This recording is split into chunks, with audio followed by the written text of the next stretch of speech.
ఇప్పుడు ఇంత భయంకరమైన దాడి జరిగినప్పుడు గిరీష్ ధారమోని ఇంకా ఎందుకు బయటపడట్లేదు? అంటే ఖచ్చితంగా సంజయ్ ఉన్నాడు ఈ దాడి వెనుక అని చెప్పి ఎందుకు చెప్పలేకపోతారు మీరు?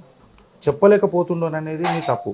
నేను ఎఫ్ఐఆర్లో రాసిన, ఏం రాసినానన్నది మీరు చదువుకోండి. అప్పుడు మీకు పిచ్చ క్లారిటీ వచ్చేస్తుంది. ఎందుకు అని అంటే నేను చెప్పినంత మాత్రాన అది నిజం కాదు, నేను చెప్పనంత మాత్రాన అది అబద్ధం కాదు. నేను చెప్పిన, నేను రాసిన ఎఫ్ఐఆర్ కాపీ మీకు పబ్లిక్ డొమైన్లో ఉంటుంది. దాని మీద నెక్స్ట్ చర్య ఏంది అనేది రక్షక బలగా పోలీస్ బృందాల దర్యాప్తులో తెలుస్తుంది కదా. నేను డే 1 నుంచి అదే మాట్లాడుతున్నాను. నిజం అయితే నిజం, ఇది కాదు అని అంటే గిరీష్ ఇది కాదురా బై, ఇది ఇట్లా లేకుండే, నువ్వు మిస్పర్సెప్షన్లు ఉన్నావు, నేను కూడా కరెక్షన్ చేసుకుంటా కదా. ఇప్పుడు మీరే అన్నారు కదా గిరీష్ నువ్వు కట్టర్ కాషాయ కార్యకర్తవు కదా, కట్టర్ హిందుత్వాన్ని కదా, నువ్వు కరెక్షన్ చేసుకుంటావు అంటే కరెక్షన్ ఖచ్చితంగా చేసుకుంటా. నేను రోజు నేర్చుకుంటా బ్రదర్, ఖచ్చితంగా నేర్చుకుంటా. బట్ నేర్పే ప్రక్రియలను కరెక్ట్గా ఈక్వేషన్ పెట్టాలి కదా నాకు. నేను అదే అంటున్నా.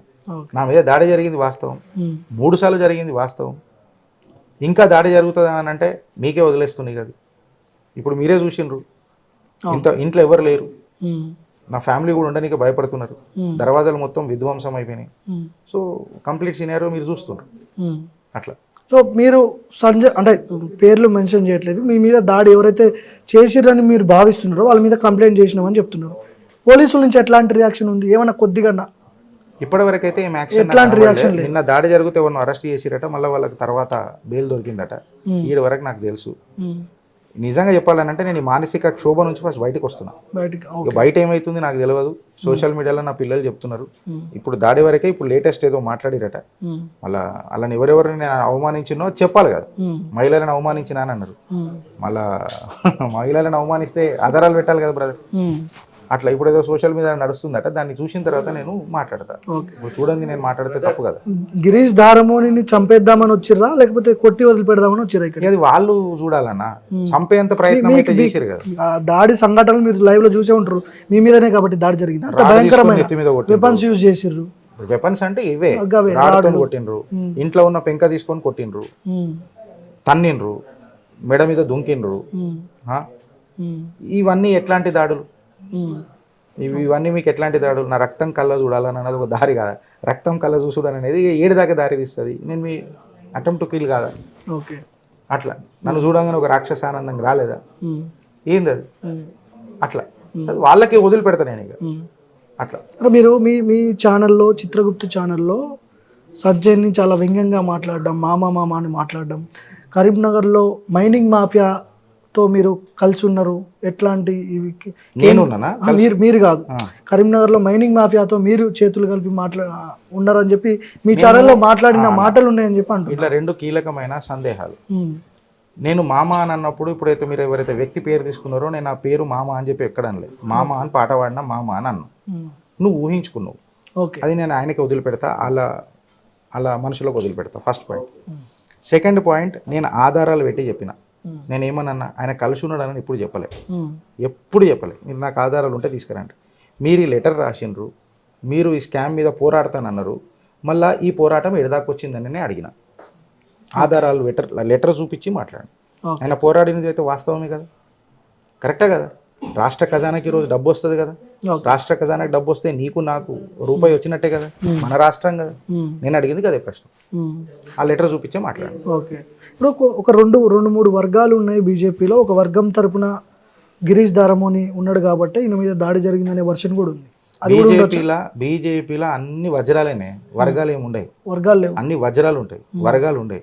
వర్గాలు ఉన్నాయి అంటే ఇక నాకు తెలియదు. ఇక నాకు వజ్రాలు ఉన్నాయి తెలుసు, వజ్రాలు ఉన్నాయి తెలుసు.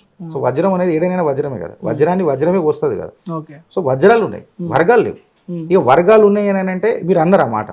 ఇక గిరీష్ పై ఇగో ఇది ఆధారము, ఇగో ఇది వర్గము, మీరు ఈ వర్గము, ఇగో ఇది ప్రూఫ్ అని చెప్తే నేను ఏ వర్గం అనేది మీరు నిర్ధారించినట్టయితే అప్పుడు నేను జస్టిఫై చేస్తా. వర్గం ఏడున్నది బీజేపీలో మీరు నాకు చెప్పు.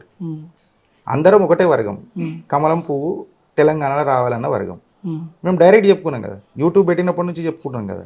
మేము ఈ పార్టీకి బై ఇన్ లార్జ్ సపోర్ట్ చేస్తున్నామని చెప్పినాం కదా. వీ నెవర్ సెడ్ దట్ మేము అక్కడ ఉంటాం ఇక్కడ దుంకుతామని అనలే కదా, ఫోకస్డ్గానే ఉన్నాం కదా. ఇక ఇష్యూ ఏముంటుంది? ముదిరాజు వర్సెస్ మున్నూరు కాపు అని అంటున్నారు.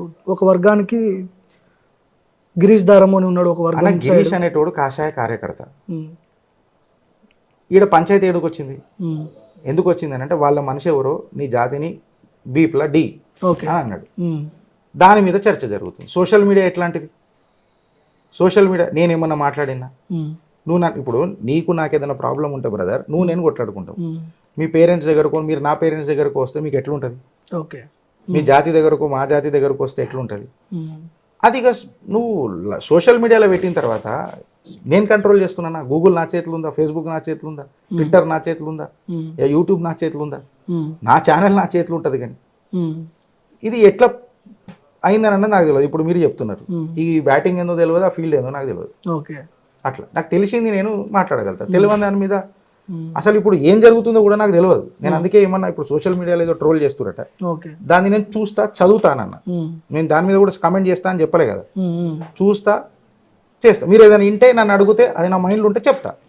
This is Girish Daramuni for you. ఆధారాలు లేకపోతే నేను అసలు మాట్లాడను. దాడి జరిగిన తర్వాత బీజేపీ నుంచి ఫోన్లు ఏమన్నా వచ్చినా ప్రెసిడెంట్ ఫోన్ చేసి నన్ను అభిమానం కిషన్ రెడ్డి గారు ఫోన్ చేశారు. నేను అట్లా పేర్లు తీసుకొని ఎప్పుడు మాట్లాడలేదన్న. ఒక 4 ఎంపీలు 4 ఎమ్మెల్యేలు ఫోన్ చేసిరని చెప్పిన పక్క రాష్ట్రం వాళ్ళు కూడా ఉన్నారని చెప్పిన. మీరు మొత్తం చెప్పాలి కదా, నిజం చెప్తే మొత్తం చెప్పారు, సగం చెప్తే కొల్లెరలు అవుతున్నాయి. ప్రాబ్లం చేసిరు, చెప్పిరు. నేను ఒక కాషాయ యోధుడిని, కార్యకర్తని, పార్టీ కోసం కృషి చేసినోని. నా మీద గంత అనుబంధం ఉండదా? నా మీద అంత అనుబంధం ఉండదా? సో అభిమానం ఉన్నది, ఆనందం ఉన్నది, బాధ ఉన్నది వాళ్ళకు. ఏంది మా పిల్లగాడికి ఇట్లా అయింది అని చెప్పిండ్రు. చూద్దాం ఏమవుతుందో.